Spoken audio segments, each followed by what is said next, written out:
Halo teman-teman TKC Family. Malam ini, sebelum tidur, aku mau bercerita tentang sebuah negeri yang sangat kaya, dengan tanah, air, dan alam yang indah. Tapi di negeri itu, banyak orang lupa bahwa alam seharusnya menjaga semua orang, bukan hanya segelintir saja. Mari kita dengarkan ceritanya pelan-pelan, sambil menutup mata dan menenangkan hati. Pagi itu, kabut tipis masih menggantung di atas sungai yang membelah kota. Airnya berwarna coklat pekat, membawa sisa-sisa tanah dari hulu yang telah lama digali dan dikeruk. Dari jembatan besi tua, Arga berdiri memandangi aliran itu dengan perasaan yang sulit ia jelaskan. Antara marah, lelah, dan pasrah. Ia baru saja keluar dari kantor pajak daerah, membawa selembar kertas yang menyatakan kewajiban baru. Angkanya tidak besar bagi negara, tetapi terasa berat bagi hidupnya. Setiap bulan, selalu ada potongan, selalu ada pungutan. Seolah-olah hidup di negeri ini adalah rangkaian kewajiban tanpa jeda. Negeri kaya, gumamnya pelan, mengingat pelajaran sekolah dulu. Buku-buku sejarah selalu menyebut tanah ini sebagai Zamrud Khatulistiwa. Tanah yang perutnya menyimpan emas, minyak, batu bara, dan hutan yang tak habis-habis. Namun berdiri di sini, Arga merasa kekayaan itu seperti cerita dari dunia lain. Ia teringat perjalanan ke kampung halamannya di pinggir tambang. Gunung yang dulu hijau kini terbelah, meninggalkan luka menganga. Truk-truk raksasa lalu lalang siang dan malam, membawa hasil bumi ke pelabuhan. Tapi jalan desa tetap rusak, sekolah tetap kekurangan guru, dan air bersih harus dibeli. Paradoks itu menghantui banyak orang, meski jarang diucapkan dengan lantang. Mengapa di negeri yang katanya kaya, warga harus terus-menerus membayar? Mengapa negara terasa hadir terutama saat menagih? Di warung kopi dekat jembatan, obrolan serupa kerap terdengar. Perbandingan dengan negeri jauh sering muncul, tentang kota gurun yang berubah menjadi surga beton, tentang warga yang hampir tak mengenal pajak penghasilan. Negara-negara itu kecil kata orang, tapi mampu hidup dari alamnya. Sementara di sini, yang luas dan melimpah, rakyat menjadi tulang punggung utama kas negara. Arga bukan ekonom. Ia hanya warga biasa yang mencoba memahami hidupnya sendiri. Namun semakin ia berpikir, semakin jelas satu hal. Ada yang terbalik dalam hubungan antara negara dan warganya. Negara, dalam bayangannya, seharusnya menjadi pengelola kekayaan bersama. Seorang penjaga amanat yang memastikan tanah, air dan hutan, memberi kehidupan bagi semua. Tetapi yang ia rasakan, negara lebih sering tampil sebagai pemungut, mencatat, menghitung, dan menagih. Di balik semua itu, tersimpan janji lama yang nyaris terlupakan. Janji yang tertulis dalam konstitusi, bahwa bumi dan air dikuasai oleh negara untuk sebesar-besarnya kemakmuran rakyat. Kalimat itu pernah terdengar sakral, seperti sumpah bersama. Namun dalam perjalanan waktu, maknanya menyusut, terpotong-potong oleh izin, kontrak, dan konsesi. Kekayaan alam tetap ada, tetapi terasa asing. Tambang punya nama perusahaan. Hutan punya papan konsesi. Laut dibagi menjadi zona-zona industri. Rakyat hanya melihat hasil akhirnya. Harga naik, pajak bertambah, dan lingkungan yang pelan-pelan rusak. Di desa-desa penghasil, cerita itu berulang. Tanah berubah fungsi, sungai tercemar, dan konflik muncul. Keuntungan besar mengalir entah kemana, sementara warga sekitar bertahan dengan sisa-sisa. Negara memang mendapat bagian royalti, pajak, iuran, tetapi nilainya terasa kecil dibandingkan apa yang hilang. Maka pajak pun menjadi jawaban instan. Ketika kas negara menipis, beban kembali diarahkan ke warga. Pajak konsumsi merayap ke setiap sudut kehidupan. Dari beras hingga pulsa, dari listrik hingga layanan digital. Semua membayar. Terutama mereka yang paling sedikit punya pilihan. Disinilah kontrak sosial mulai retak. Pajak yang seharusnya menjadi gotong royong berubah menjadi beban psikologis. Warga membayar bukan karena merasa memiliki, tetapi karena tidak punya jalan lain. Negara terasa kuat ke bawah, lemah ke atas. Arga menyesap kopi yang mulai dingin. Ia menyadari bahwa persoalan ini bukan sekadar angka anggaran atau tabel penerimaan. Ini soal identitas negara. Soal keberpihakan. Soal siapa yang sebenarnya dilayani oleh kekuasaan. Selama negara tidak berdiri tegak sebagai pengelola kekayaan bersama, selama itu pula rakyat akan terus menjadi pembayar utama, meski hidup di atas tanah yang kaya. Pertanyaan itu menggantung di benaknya, seberat kabut di atas sungai. Jika negeri ini kaya, mengapa warganya harus terus merasa kekurangan? Pertanyaan itulah yang menjadi awal dari perjalanan panjang, untuk menelusuri bagaimana janji kemakmuran berubah menjadi kewajiban tanpa henti, dan bagaimana sebuah negara perlahan bergeser dari pengelola amanat menjadi penjaga izin. Arga tumbuh dengan cerita-cerita tentang negara yang berani. Kakeknya sering mengulang kisah masa awal kemerdekaan, ketika kata menguasai diucapkan dengan dada dibusungkan. Negara, kata kakek, bukan sekadar bendera dan lagu kebangsaan, melainkan tangan yang menggenggam tanahnya sendiri. Pada masa itu, kekayaan alam dipahami sebagai syarat hidup merdeka. Tanpa kendali atas minyak, tambang dan tanah, kemerdekaan hanyalah upacara tahunan. Karena itulah para pendiri bangsa menulis konstitusi dengan bahasa yang tegas. Bumi, air, dan kekayaan alam dikuasai oleh negara. Bukan dimiliki oleh segelintir orang, bukan diserahkan kepada pasar, melainkan dijaga atas nama rakyat. Arga membayangkan negara seperti pengelola kebun besar. Ia menentukan apa yang ditanam, bagaimana dirawat, dan bagaimana hasilnya dibagi. Rakyat bukan buruh di tanah sendiri, melainkan pemilik yang diwakili. Namun cerita itu perlahan berubah arah. Di bangku kuliah, Arga mulai membaca ulang sejarah dengan kacamata berbeda. Nasionalisasi perusahaan asing pernah menjadi simbol keberanian. Kilang minyak, tambang, dan pelabuhan diambil alih. Untuk sesaat, negara berdiri di garis depan, memegang kendali atas sumber-sumber hidupnya. Tetapi keberanian itu menghadapi kenyataan pahit. Mengelola kekayaan alam membutuhkan modal besar, teknologi tinggi, dan manajemen rumit. Negara muda dengan luka kolonial harus memilih, bertahan dengan idealisme sambil terseok, atau membuka pintu bagi modal dengan janji pertumbuhan cepat. Pilihan itu menjadi titik balik. Atas nama pembangunan, negara mulai mengundang investor. Kontrak-kontrak panjang ditandatangani. Izin diberikan dengan bahasa yang rapi dan legal. Negara tak lagi menggali, menebang, atau mengebor secara langsung. Ia mengatur dari meja, sementara pekerjaan kotor dilakukan pihak lain. Perannya bergeser pelan tapi pasti, dari pengelola menjadi regulator, lalu menjadi pemberi izin. Arga menyadari perubahan itu bukan sekadar administratif. Ia mengubah siapa yang menikmati hasil. Kekayaan alam memang masih berada di wilayah Indonesia, tetapi kendali ekonominya berpindah. Nilai tambah mengalir keluar, sementara negara menunggu di ujung rantai untuk memungut royalti dan pajak. Di atas kertas, semuanya sah. Ada angka, ada kontrak, ada laporan. Tetapi di lapangan, rakyat menanggung sisi lain dari kesepakatan itu. Debu tambang masuk ke rumah, sungai kehilangan ikan, dan tanah adat berubah status. Ketika konflik muncul, negara datang sebagai penengah, bukan sebagai pemilik yang bertanggung jawab penuh. Negara menjadi penjaga gerbang. Ia menentukan siapa boleh masuk, berapa lama, dan berapa yang harus dibayar. Namun ia jarang ikut duduk di meja pembagian keuntungan utama. Ketergantungan pun tumbuh. Anggaran negara mulai bergantung pada pajak dan royalti, bukan pada surplus produksi. Ketika harga komoditas turun, kas negara terguncang. Solusinya hampir selalu sama, memperluas pajak rakyat. Arga melihat pola itu berulang. Konsesi diberikan, keuntungan mengalir ke segelintir pihak, negara kekurangan dana, lalu beban dialihkan ke warga. Siklus itu berjalan rapi, nyaris tanpa perdebatan publik yang berarti.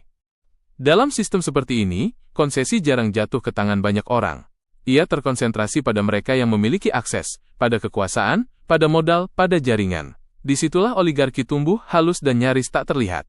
Negara kehilangan sebagian kedaulatannya, karena kebijakan harus selalu mempertimbangkan kenyamanan investor.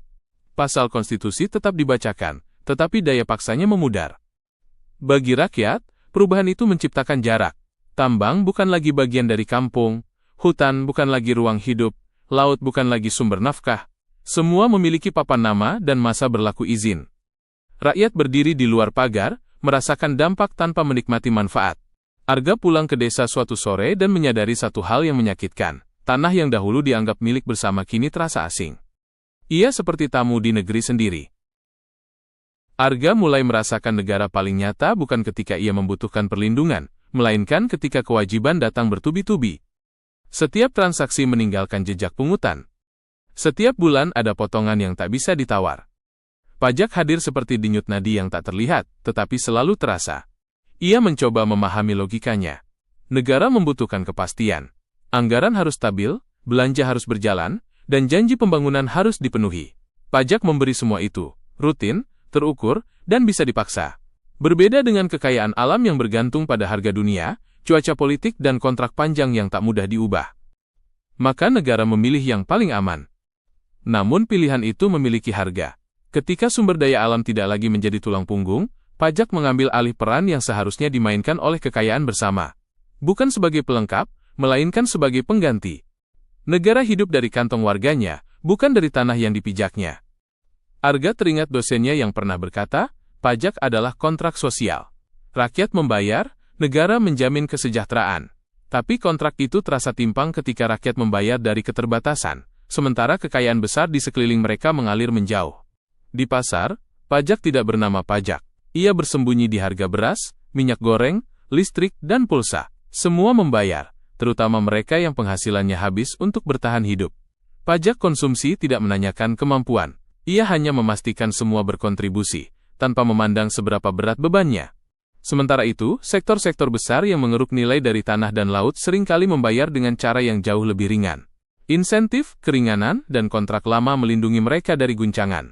Ketimpangan itu tidak selalu tampak di laporan resmi, tetapi jelas terasa di kehidupan sehari-hari. Arga menyebutnya pajak tanpa dividen. Ia membayar, tetapi tidak pernah merasa memiliki saham atas kekayaan nasional. Tidak ada bagi hasil tambang yang sampai ke dompet warga. Tidak ada tabungan kolektif yang bisa dirasakan manfaatnya. Yang ada hanyalah kewajiban yang terus bertambah. Akibatnya, pajak kehilangan makna gotong royong. Ia berubah menjadi simbol ketidakadilan struktural. Negara hadir sebagai penagih yang rapi dan efisien, tetapi terasa absen ketika ruang hidup warga menyempit. Dalam percakapan sehari-hari, sinisme tumbuh. Orang patuh bukan karena percaya, melainkan karena takut sanksi. Kepatuhan bergeser dari kesadaran menjadi keterpaksaan. Negara kuat ketika berhadapan dengan pembayar kecil, tetapi berhati-hati saat berhadapan dengan pemilik kepentingan besar. Arga menyadari bahwa pajak kini berfungsi menutup lubang yang lebih dalam. Ia menambal kebocoran nilai tambah, kontrak yang timpang, dan hilangnya kendali produksi. Selama struktur ini tidak disentuh, pajak akan terus diperluas, dan rakyat akan terus diminta berkorban atas keputusan yang tak pernah mereka buat. Narasi ini menggambarkan dengan sangat kuat bagaimana pajak bergeser dari instrumen pembangunan menjadi beban kompensasi atas kekayaan alam yang tak terkelola dengan baik bagi rakyat. Kesadaran Arga tentang ketimpangan tidak lahir dari perbandingan kosong. Ia tumbuh dari cerita-cerita yang beredar pelan, dari laporan yang dibaca sekilas, dari berita tentang negeri-negeri yang memilih jalan berbeda, negeri yang memutuskan untuk berdiri di depan, bukan di belakang pasar. Suatu malam, Arga menatap peta dunia yang tergantung miring di dinding kamarnya. Garis-garis batas tampak acak, seolah ditarik tanpa peduli nasib manusia di dalamnya. Ia berhenti di wilayah kecil yang sering disebut orang, negeri gurun yang nyaris tak mengenal pajak penghasilan. Di sana, negara tidak menunggu di ujung rantai untuk memungut, melainkan berdiri di hulu sebagai pemilik surplus. Ia membaca tentang bagaimana negara menjadi pemegang saham utama atas minyak dan gas. Tentang pendapatan yang masuk langsung ke kas publik. Tentang layanan yang disubsidi, bukan karena kemurahan hati, tetapi karena keyakinan bahwa kekayaan alam adalah milik bersama. Warga tidak diminta menopang negara, negara menopang warganya. Lalu Arga beralih ke kisah lain, sebuah negara utara yang dingin, jauh dari gurun dan tropis. Di sana, minyak tidak diperlakukan sebagai durian runtuh yang dihabiskan, melainkan sebagai titipan generasi. Negara mengelola, memajaki dengan tegas, lalu menyimpan surplusnya dalam sebuah dana bersama. Dana itu tidak berisik, tidak hadir dalam kampanye, tetapi bekerja dalam diam, memastikan masa depan. Rakyatnya tetap membayar pajak. Namun pajak itu terasa berbeda. Ia tidak menggantikan kekayaan alam, melainkan berdiri di sampingnya. Ada rasa memiliki yang nyata, bahwa setiap barel minyak, setiap keuntungan, tercatat sebagai tabungan kolektif. Arga menutup laptopnya dan menghela napas panjang. Ia tidak sedang memuja negeri lain. Ia hanya melihat kemungkinan. Di negerinya sendiri, kisah itu terdengar jauh. Negara memang memiliki perusahaan, tetapi jarang memegang kendali penuh. Kontrak panjang mengikat tangan. Insentif melemahkan posisi tawar. Kekayaan alam menghasilkan pendapatan, tetapi tidak pernah benar-benar berubah menjadi dividen rakyat. Tidak ada tabungan nasional yang terasa milik semua. Tidak ada kepastian bahwa hasil bumi hari ini akan melindungi anak-anak esok hari. Setiap kebutuhan anggaran kembali ditambal dari pajak yang sama, dari kantong yang itu-itu juga. Seringkali orang berkata, Indonesia terlalu besar untuk meniru. Terlalu banyak penduduk. Terlalu rumit. Terlalu beragam. Alasan-alasan itu diulang seperti mantra, hingga terdengar seperti kebenaran. Padahal, pikir Arga, yang berbeda bukanlah ukuran, melainkan keberanian. Mengelola alam sebagai dividen rakyat berarti menantang kepentingan mapan. Berarti menegosiasikan ulang kenyamanan. Berarti menempatkan mandat konstitusi di atas stabilitas elit. Jalan ini tidak sunyi dari konflik, tetapi menawarkan arah yang jelas. Arga menyadari bahwa pilihan selalu ada. Negara bisa terus berdiri sebagai penjaga izin, atau melangkah maju sebagai pengelola yang berdaulat. Alam bisa terus menjadi komoditas segelintir pihak, atau berubah menjadi jaminan hidup banyak orang. Kesadaran bagi Arga bukan lagi sekadar kegelisahan. Ia telah berubah menjadi dorongan yang tak bisa ia abaikan. Setelah memahami bagaimana negara bergeser, bagaimana pajak menggantikan kekayaan alam, dan bagaimana negeri lain memilih jalan berbeda, satu pertanyaan tersisa. Jika jalan itu ada, mengapa tidak ditempuh? Arga tahu perubahan tidak lahir dari kemarahan semata. Ia membutuhkan arah. Maka ia mulai memikirkan apa artinya kembali ke negara. Bukan negara sebagai gedung dan prosedur, tetapi sebagai amanat bersama. Langkah pertama selalu soal makna. Kata dikuasai oleh negara selama ini diperlakukan seperti stempel administratif. Padahal, di sanalah inti masalah bersemayam. Menguasai bukan berarti mengizinkan, melainkan memegang kendali. Bukan sekadar mengatur jarak, tetapi menentukan arah. Dalam bayangannya, negara yang berdaulat tidak berdiri di pinggir lapangan. Ia masuk ke permainan, mengambil resiko, dan memastikan hasilnya tidak jatuh ke tangan segelintir orang. Kekayaan strategis tidak boleh dibiarkan berjalan sendiri atas nama efisiensi, karena efisiensi tanpa keadilan hanya mempercepat ketimpangan. Arga mulai melihat peran perusahaan milik negara dengan kacamata baru. Bukan sebagai badan usaha biasa yang sekadar mengejar laba, tetapi sebagai perpanjangan tangan kedaulatan. Jika negara sungguh ingin hadir, maka kepemilikan mayoritas, kendali produksi, dan transfer pengetahuan bukan pilihan tambahan, melainkan keharusan. Namun, ia juga sadar, kekayaan alam tidak boleh dihabiskan oleh satu generasi. Apa gunanya pendapatan besar hari ini jika besok hanya menyisakan lubang dan utang? Dari sana, Arga membayangkan sesuatu yang selama ini terasa asing, sebuah tabungan nasional. Dana bersama yang lahir dari surplus alam, dikelola secara sunyi dan disiplin, demi mereka yang belum lahir. Dengan dana seperti itu, kekayaan tidak langsung menjelma menjadi belanja, tetapi menjadi jaminan. Negara tidak lagi panik setiap kali anggaran tertekan. Pajak tidak harus terus diperluas. Rakyat mulai merasakan bahwa alam benar-benar bekerja untuk mereka. Di titik ini, Arga melihat pajak dengan cara berbeda. Pajak tidak harus dihapus, tetapi harus dikembalikan ke tempatnya. Bukan sebagai penutup kegagalan struktural, melainkan sebagai alat keadilan. Beban konsumsi yang menekan bisa dikurangi, sementara rente besar yang selama ini ringan disentuh bisa diminta berkontribusi lebih adil. Namun semua gagasan ini, seindah apapun di kepala, bertabrakan dengan satu tembok besar, keberanian politik. Mengubah struktur berarti mengusik kenyamanan. Ada kontrak yang harus ditinjau ulang, kepentingan yang akan melawan, dan stabilitas semu yang terancam goyah. Arga mengerti mengapa banyak orang memilih diam. Perubahan selalu menuntut harga. Tetapi ia juga tahu, menunda pilihan hanya memindahkan beban ke pundak rakyat yang sama, dan ke generasi berikutnya. Arga menyadari bahwa setiap perjalanan, betapapun panjang dan berliku, selalu berujung pada satu pertanyaan sederhana. Untuk siapa semua ini dilakukan? Setelah menelusuri jejak negara, pajak dan kekayaan alam, pertanyaan itu kembali mengetuk dengan lebih jujur dan tak bisa dihindari. Selama ini, negara kerap dipahami sebagai mesin besar yang harus terus diberi bahan bakar. Anggaran disusun, target dipasang, dan warga diminta berkontribusi tanpa banyak bertanya. Dalam logika itu, rakyat hadir sebagai sumber daya fiskal, angka yang harus dikumpulkan agar roda tetap berputar. Namun negara, pikir Arga, seharusnya lebih dari sekadar mesin anggaran. Ia adalah perwujudan kehendak bersama. Alat yang dibentuk untuk memastikan bahwa kekayaan tidak terkonsentrasi, bahwa yang kuat tidak menelan yang lemah, dan bahwa masa depan tidak dikorbankan demi kenyamanan hari ini.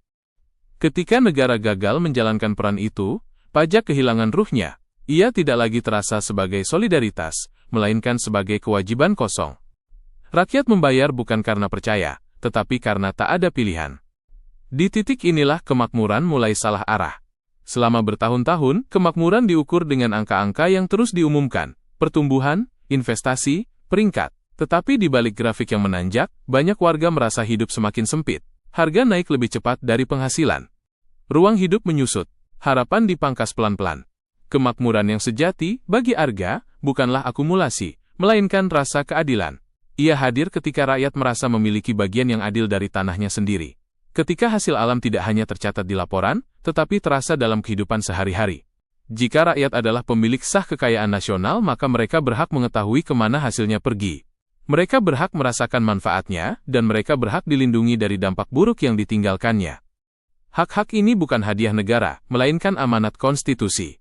Arga juga memikirkan mereka yang belum lahir. Anak-anak yang kelak mewarisi tanah ini, apakah yang akan mereka terima adalah tabungan bersama, atau hanya cerita tentang kejayaan yang telah habis? Negara yang menghabiskan alam tanpa menyiapkan masa depan sedang memindahkan beban ke generasi berikutnya. Keadilan, pada akhirnya, tidak hanya soal hari ini, tetapi juga tentang esok. Mengelola kekayaan dengan bijak berarti menahan diri. Berani berkata cukup. Berani menunda keuntungan demi keberlanjutan. Teman-teman TKC Family, cerita ini mengajarkan kita satu hal sederhana, bahwa alam adalah titipan, dan negara seharusnya menjaga agar semua kebagian dengan adil. Sekarang, waktunya kita istirahat. Semoga mimpi kita indah, dan suatu hari nanti, kita bisa hidup di negeri yang menjaga alamnya dan rakyatnya dengan penuh cinta. Selamat tidur, sampai bertemu di cerita berikutnya.